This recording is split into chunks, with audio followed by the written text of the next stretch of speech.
Good morning. இன்றைக்கி பூசணிக்காய் கூட்டு எப்படி பண்ணுறதுன்னு காமிச்சு தரேன்.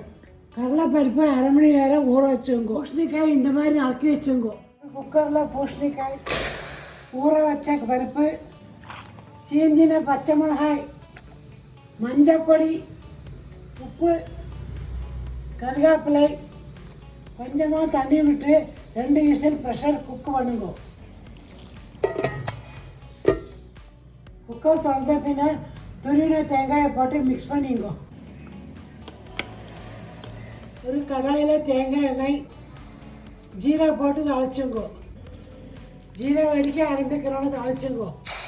மேலாக லெம்பு புழிஞ்சுட்டு மிக்ஸ் பண்ணிங்கோ. டேஸ்டி பூசணிக்காய் கூட்டு ரெடி. இது சாதம் சப்பாத்தியோட சூப்பராக இருக்கும். நீங்களும் ட்ரை பண்ணிவிட்டு எப்படிக்க சொல்லுங்க. பாய்.